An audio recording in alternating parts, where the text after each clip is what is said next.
بسم اللہ الرحمن الرحیم۔ ناظرین گرامی، السلام علیکم۔ آج کی اس ویڈیو میں ہم آپ کو بتائیں گے کہ بچھو کس قدر زہریلا ہوتا ہے اور اس کی کتنی اقسام ہوتی ہیں، اور اللہ رب العزت نے اس کے اندر کون کون سی خصوصیات رکھی ہیں، اور حضور اکرم صلی اللہ علیہ وآلہ وسلم نے اسے مارنے کا کیوں حکم دیا ہے، اور حضرت نوح علیہ السلام نے بچھو کو اپنی کشتی میں سوار ہونے سے منع کیوں فرمایا تھا، اور پھر اس نے حضرت نوح علیہ السلام سے ایسا کیا وعدہ کیا تھا کہ جس کی وجہ سے حضرت نوح علیہ السلام نے اسے اپنی کشتی میں سوار کر لیا، اور اگر کسی شخص کو بچھو کاٹ لے تو ایسا کون سا عمل ہے جسے کرنے سے وہ صحت یاب ہو سکتا ہے، اور ایسی کون سی دعا ہے جسے پڑھنے کے بعد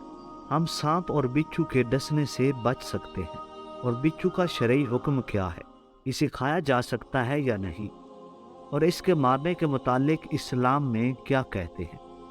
اور بچھو کے طبی خاص کیا ہیں، اور اگر کوئی شخص بچھو کو اپنے خواب میں دیکھے تو اس کی کیا تعبیر ہوگی۔ میرے پیارے دوستو، بچھو سیاہ، سبز اور زرد رنگ کا ہوتا ہے۔ یہ تینوں قسمیں ہی مہلک ہوتی ہیں، لیکن سب سے زیادہ خطرناک سبز رنگ کی نسل ہوتی ہے۔ بچھو بچے بہت دیتا ہے۔ ناظرین گرامی، کہا جاتا ہے کہ بچھو نہ تو مردہ کو کاٹتا ہے اور نہ ہی سوئے ہوئے شخص کو، جب تک کہ وہ حرکت نہ کرے، اور بعض اوقات تو بچھو سانپ کو بھی مار ڈالتا ہے۔ ناظرین گرامی، کہا جاتا ہے کہ بعض اوقات بچھو جسے کاٹ لے اس کا گوشت بھی بکھر جاتا ہے۔ بس انہی وجوہات کی بنا پر حضور اکرم صلی اللہ علیہ وآلہ وسلم نے بچھو کو مارنے کا حکم دیا۔ حضرت عائشہ صدیقہ رضی اللہ تعالی عنہا فرماتی ہیں کہ ایک دن حضور اکرم صلی اللہ علیہ وآلہ وسلم نماز پڑھ رہے تھے کہ انہیں بچھو نے کاٹ لیا،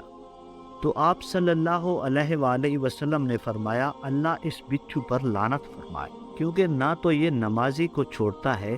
نہ بے نماز کو، لہٰذا اسے آپ جہاں پاؤ مار ڈالو۔ اسی طرح حضرت مولا علی علیہ السلام سے مروی ہے کہ ایک دفعہ حضور اکرم صلی اللہ علیہ وآلہ وسلم کو نماز پڑھتے ہوئے بچھو نے کاٹ لیا، تو آپ صلی اللہ علیہ وآلہ وسلم نے نماز سے فارغ ہونے کے بعد فرمایا کہ اللہ اس بچھو پر لعنت بھیجے، کیونکہ اس کی فطرت میں کاٹنا ہے، پھر اس کے سامنے کوئی نبی ہو، نمازی ہو، ولی ہو یا عام انسان۔ پھر آپ صلی اللہ علیہ وآلہ وسلم نے پانی اور نمک منگوا کر اسے متاثرہ جگہ پر ملا۔ دوستو، آئیے اب وہ عمل، وہ کلمات پڑھتے ہیں جس کے بعد آپ کو کوئی بھی نقصان نہیں پہنچا سکتا۔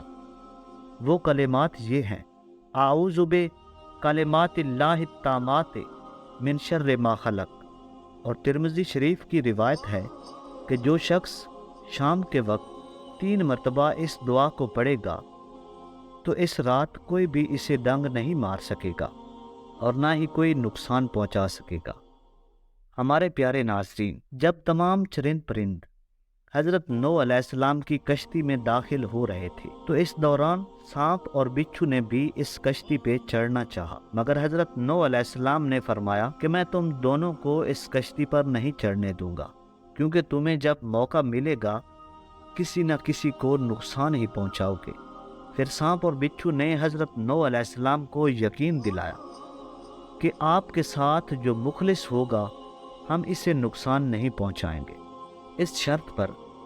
آپ علیہ السلام نے انہیں بھی کشتی پر سوار کر لیا، اور بچھو کا شرعی حکم یہ ہے کہ بچھو کھانا حرام ہے، اسلام میں اسے مارنے کا حکم دیا گیا۔ ناظرین گرامی، خواب میں بچھو کو دیکھنا چغل خور شخص کی طرف اشارہ ہے۔ مجھے امید ہے کہ آپ کو یہ ویڈیو ضرور پسند آئے گی،